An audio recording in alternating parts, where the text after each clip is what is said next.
Stenographer, SSC stenographer C&D, ठीक है, C&D 2020 वाला जो वैकेंसी जो 2021 में एग्ज़ाम इसका होना है 11 नवंबर से लेकर, ठीक है, 11 नवंबर से लेकर कब तक होना है, ये 15 नवंबर तक पेपर होने वाले, ठीक। तो सबसे इम्पॉर्टेंट चीज़ है कि 11 से लेकर 15 नवंबर के बीच एग्ज़ाम होना है। और स्टेनोग्राफर C&D के बारे में अगर आप नहीं जानते तो इस वीडियो में आपको पूरी जानकारी मिलेगी, ठीक है। स्किल टेस्ट के बारे में भी, इस स्किल जो टेस्ट है इस पर मैंने काफ़ी पहले मैंने वीडियो बनाया था, उस वीडियो का लिंक जो है इस वीडियो का डिस्क्रिप्शन में मैं दे दूंगा, जहां से स्किल टेस्ट के बारे में पूरा डिटेल्स का जानकारी आप ले सकते हैं, ठीक है, पूरी डिटेल्स जानकारी आपको वहां से मिल जाएगा। फिलहाल इसमें हम बात करेंगे कट ऑफ के बारे में, बात करेंगे वैकेंसीज की बात करेंगे, आपको जो है आप कैसे जो है इसका जो फर्स्ट स्टेट जो होगा CBT 1 होगा उसको आप कैसे क्लियर करेंगे, इसके बाद वाले चरण में कैसे जाएंगे, इन सारी चीज़ के बारे में यहाँ पे डिटेल्स बात करेंगे, ठीक है। मैं बात करूँगा यहाँ पे देख सकते हैं कि staff selection commission conducted computer based examination for stenographer C&D examination 2019 from 22/12/2020 to 24/12/2020, means कि 22 दिसंबर से लेकर 24 दिसंबर को पेपर हुआ था, ठीक है। जिन्होंने पेपर दिया तो उनको पता है कि जो एग्जामिनेशन 2019 वाला था उसका पेपर कब हुआ था, 22 दिसंबर 2020 से लेकर 24 दिसंबर 2020 के बीच में हुआ था, ठीक है। अब बात था कि इसका जो है कट ऑफ जो आया वो कट ऑफ कितना था, है ना, और उसी के अकॉर्डिंग इस बार आपको कट ऑफ को ध्यान में रखकर तैयारी करनी है, ठीक है। तो देख सकते हैं सबसे पहले हम जनरल कैटेगरी की बात करते हैं। जो कट ऑफ गया था, कितना गया था यहाँ पे 153.94071, है ना। डेसिमल के बाद भी आपको 5 डिजिट तक गए थे, डेसिमल के बाद भी 5 डिजिट तक गए थे। आप अब यहाँ पे समझेंगे ये कौन सा कट ऑफ है भाई, इतना कट ऑफ कहाँ से जा सकता है, तो आप घबराए नहीं, ये नॉर्मलाइजेशन मार्क्स था, ठीक है। बहुत सारे स्टूडेंट को नहीं पता था कि जो मार्क्स इनको लगा कि भाई आउट ऑफ 200, ठीक है, आउट ऑफ जो 200 था उसमें से उनको लगा कि ये मार्क्स आए हैं, लेकिन नहीं, आफ्टर नॉर्मलाइजेशन ही मार्क्स है, क्योंकि काफ़ी सारे शिफ्ट में पेपर हुए, 22 से लेकर 24 में तारीख तक हुआ ये पेपर, तो नॉर्मलाइजेशन तो हुआ, कितना हुआ एग्जैक्ट मैं नहीं बता सकता, लेकिन इतना मान के चले कि आपको 10 से 15 मार्क्स नॉर्मलाइजेशन में बढ़े होंगे। अब किसको कितना बढ़ा ये तो उन्हीं कैंडिडेट को पता होगा, लेकिन ध्यान रखिएगा इस बात को, ठीक है। अब आगे जिक्र करेंगे हम ओबीसी का, जो यहाँ पे देख रहे हैं कट ऑफ कितना गया था 152.42890, ठीक है। वही SC कैटेगरी और ST कैटेगरी की बात करते हैं। SC कैटेगरी में 138 पॉइंट समथिंग आगे देख लेंगे कितना गया है। ST कैटेगरी की बात करें 130.94753 गया था कट ऑफ। वेज कैटेगरी वाले देख ले 70.9944499 गया था, है ना। तो ध्यान रखिएगा इस तरह का पिछले बार का कट ऑफ रहा था 200 में आपके ये जो कट ऑफ थे आफ्टर नॉर्मलाइजेशन मार्क्स था, ये बात का ध्यान रखेंगे। तो मैंने आपको बताया यहाँ पे कि जो लास्ट जो इसकी जो वैकेंसीज थी जो 2019 एग्जामिनेशन वाला था उसमें क्या कट ऑफ गया था। अब यहाँ पे 2020 में क्या कट ऑफ जाएगा इसके बारे में भी यहाँ पे पहले बात कर लेते हैं। अच्छा, फाइनल कट ऑफ की पहले मैं इसके बारे में चर्चा करूँ। फाइनल जब जो कट ऑफ बनेगा आपका ध्यान रखेंगे, ठीक है। ये तो यहाँ पे C की बात हो रही है, C स्टेनोग्राफर C की बात हो रही है। तो मान के चले कि आप यहाँ से 10 से 15 नंबर और ऐड करके चलेंगे तब आपका फाइनल कट ऑफ क्लियर हो जाएगा। 10 से 15 नंबर एक्स्ट्रा मान के चलेंगे आपका फाइनल कट ऑफ क्लियर हो जाएगा। अब आप समझेंगे कि 2020 वाला जो वैकेंसीज है उसमें क्या कट ऑफ रहेगा। तो देखिए इस बार की अगर 2020 की अगर वैकेंसीज कर सकते हैं तो जो टेंटेटिव वैकेंसीज है लगभग 850 है ना। लगभग जो है 2020 का जो टेंटेटिव जो यहाँ पे जो वैकेंसीज देखने को बन रहा है वो 850 के आसपास में है, ठीक है। पिछले बार की अगर बात करें तो वैकेंसीज और कम थी, है ना। उसके पहले वाले अगर प्रीवियस ईयर में जाए तो वैकेंसी ज़्यादा थी। तो वैकेंसीज बढ़ा था, घटा बढ़ा इस तरह से चलता आ रहा है, ठीक है। कट ऑफ भी इस तरह से देखते हैं। अगर कट ऑफ की बात करें तो कट ऑफ हर बार बढ़ता जा रहा है। कट ऑफ में ऐसा नहीं कि कमी आ रही, कट ऑफ हर साल बढ़ता ही जा रहा है। तो इस बार भी कट ऑफ आपको ऐसा नहीं कि वैकेंसीज अगर बहुत थोड़े बढ़ के आएंगे तो आपको जो कट ऑफ कम देखने को मिलेगा, नहीं, कट ऑफ आपको लगभग इसी के आसपास में देखने को मिलेगा। मैं समझता हूँ अगर जनरल कैटेगरी की हम बात करते हैं, अगर मैं जनरल कैटेगरी की मैं बात करूं तो कट ऑफ क्या रह सकता है ना, कट ऑफ क्या देखने को बन सकता है इस पर मैं बात कर रहा हूं। तो यहाँ देख सकते हैं कि कट ऑफ अगर मैं कहूँ तो 150 के ही आसपास में देखने को बनेगा, है ना। 150 के आसपास में ही देखने को बनेगा, ठीक है। ये नॉर्मलाइजेशन पर डिपेंड करेगा किनका कितना बढ़ता है, नॉर्मलाइजेशन के बाद कितना आता है, लेकिन मान के चले जो आफ्टर नॉर्मलाइजेशन होगा वो 150 के आसपास ही कट ऑफ रहेगा, ठीक है। चलिए तो मैं बात कर रहा था यहाँ पे सी की बात कर रहा था ना। तो देखिए कुल मिलाकर मैंने बताया कि 2020 का जो वैकेंसीज है वो 850 के आसपास में या 850 प्लस ही रहेगा, ठीक है, पास नहीं 850 प्लस रहेगा। तो आपको एक ओवरव्यू में दिखाना चाह रहा कि भाई कि जो इस बार की सिनेरियो क्या हो गया, लास्ट ईयर की क्या कट ऑफ गया था, ठीक है।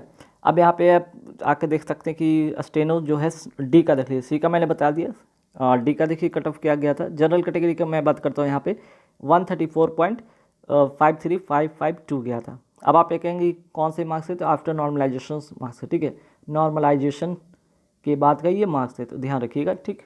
वहीं ओबीसी की बात करें 133.10093, एससी कैटेगरी देख लीजिए 120.01819, एसटी कैटेगरी 96.73246, ठीक है।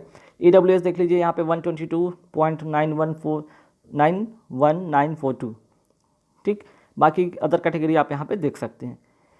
अगर एक नज़र आपको और मैं पीछे ले जाऊँ 2018 की बात करूँ, ठीक है, यहाँ पे देख सकते हैं 2018 वाली वैकेंसीज की मैं बात करूँ, जिसका पेपर कब हुआ था, 6 यहाँ पे 5 फरवरी 2019 से लेकर 6 फरवरी 2019 तक, है ना।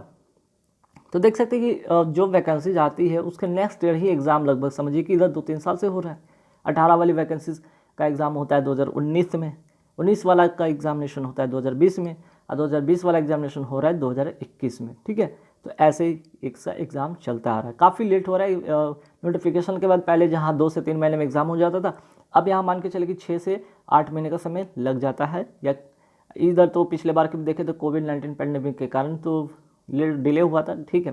तो मान के चले कि लगभग नोटिफिकेशन के बाद 2 से 3 महीना लगते हैं, एग्जामिनेशन हो जाता है। लेकिन फिर ये इधर 2-3 साल से देखें तो ट्रेंड में कि 6 से 8 महीने समय ले लेते हैं, है ना। स्किल टेस्ट में आपको ज़्यादा समय नहीं मिलेगा, स्किल टेस्ट में मुश्किल से आपको 2 महीने से ज़्यादा समय नहीं मिलेंगे, ठीक है। तो इस बात का तैयार रहिएगा। तो मैं थोड़ा सा लास्ट ईयर एक बार और चलता हूँ। जनरल कैटेगरी देख सकते हैं 138, ठीक है, सी का। और जो इस बार का था, है ना, 2000 अगर हम बात करते हैं 19 का, तो जनरल कैटेगरी के कितना है 153, ठीक है, 153 यहाँ पे देख रहे हैं। तो यहाँ पे 138 और 153, ठीक है, तो काफ़ी मार्क्स का डिफरेंस है। तो मान के चलिए ये तो आफ्टर नॉर्मलाइजेशन यहाँ पे मार्क्स बढ़ेंगे ही बढ़ेंगे आपके, ठीक है। तो ध्यान रखिएगा। तो मैं थोड़ा सा लास्ट ईयर का कट ऑफ में दिखा रहा हूँ। जनरल कैटेगरी 138, ओबीसी का 133, ठीक है। फिर आप आते हैं यहाँ पे देखते हैं कब एसटी का देख लीजिए 105 और एससी का 119, ठीक है। इस तरह से कट ऑफ गया था। और यहाँ पे देख सकते 5 से लेकर 8 फरवरी के बीच में 3 दिन एग्जाम चला था, ठीक। चलिए वहीं अगर हम बात करते हैं डी का, तो डी का देख लीजिए जनरल कैटेगरी का 134, ओबीसी का 130 और एसटी का 97 और एससी का 113, है ना। तो इस तरह से आप देख सकते हैं, ठीक है। तो पिछले बार से देख सकते हैं कि आपका नॉर्मलाइजेशन मार्क्स ऐड हो रहा है, लेकिन 2019 की बात करें तो यहाँ पे नॉर्मलाइजेशन वाला कोई मार्क्स नहीं था। एक जो कट ऑफ था एग्जैक्ट वही आया है, ठीक है, आउट ऑफ 200 में, है ना। अब इंपॉर्टेंट थोड़ा सा देख लीजिए स्किल टेस्ट का जो टाइम ड्यूरेशन क्या होता है। जो स्टेनो सी के लिए अप्लाई करेंगे या डी के लिए अप्लाई करेंगे उनको देख लीजिए। अगर जो स्टेनो डी के लिए अगर बात करते हैं, इंग्लिश से अगर शॉर्ट हैंड है उनको 50 मिनट मिलेगा ट्रांसक्रिप्शन करने के लिए, ठीक है। 10 मिनट का तो उनको जो डिक्टेशन होता है, 10 मिनट का क्या डिक्टेशन कराया जाता है ना। 10 मिनट के बाद डिक्टेशन के बाद क्या होता है कि आपको उसके बाद क्या होता है, कंप्यूटर हॉल में भेजा जाता है, जहाँ कंप्यूटर सिस्टम पे आपको 50 मिनट का समय मिलेगा, वहाँ पे आपको ट्रांसक्रिप्शन करना है, ठीक है। 10 मिनट का दूसरे हॉल में आपका डिस्कशन होगा, फिर अनदर हॉल जो आप दूसरे हॉल में जहाँ जाएंगे जहाँ कंप्यूटर सिस्टम लगा होगा वहाँ पे उस पर टाइप करने होंगे, जिसके लिए 50 मिनट मिलेगा। हिंदी वाले के लिए 65 मिनट मिलेगा, स्टेनो सी के लिए इंग्लिश के लिए 40 मिनट मिलेगा और सी के लिए हिंदी के लिए 55 मिनट मिलेगा, ठीक है। तो इस तरह से आप देख सकते हैं कि अगर आप स्टेनो की तैयारी कर रहे हैं या स्टेनो इसमें फॉर्म भरे, तो आपको इन सब बातों का ध्यान रखना होगा, है ना।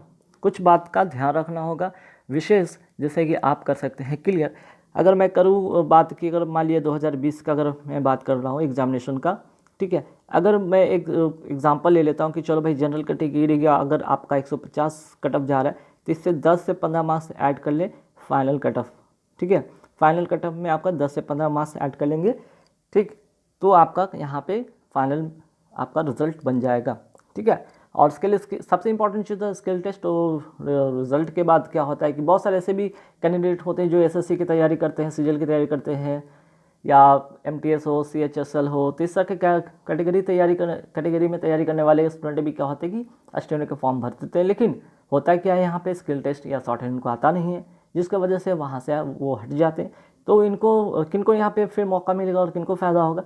स्टेनो जिनकी तैयारी कर रहे हैं, जो सिर्फ और सिर्फ स्टेनो की तैयारी करते हैं, उनके लिए यहाँ पे एक अपॉर्चुनिटी अच्छा बनेगा। ठीक है, तो ध्यान रखेंगे इस बात का कि आप उन लोगों के बीच में फाइट नहीं कर रहे जो CGL या CHSL की तैयारी करें, आप उन लोगों के साथ फाइट करें जो सिर्फ और सिर्फ स्टेनो की तैयारी करते हो। ठीक है, तो आप अपना तैयारी को बेस्ट करेंगे। अब चूँकि आप सभी को पता है कि यहाँ पे 11 से लेकर 15 नवंबर के बीच आपका एग्जामिनेशन है ना।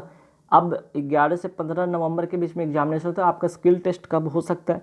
तो स्किल टेस्ट के लिए आपको मैंने बताया था 2 मंथ का समय मिलेगा। मीन्स कि आपको ये स्किल टेस्ट 15 जनवरी के आसपास में होने को हो सकता है। ठीक है, 15 जनवरी के आसपास में, क्योंकि 2 महीने मान के चलिए, 2 महीने में तो आपका 15 जनवरी आसपास में आता है, इसी समय आपका स्किल टेस्ट होगा।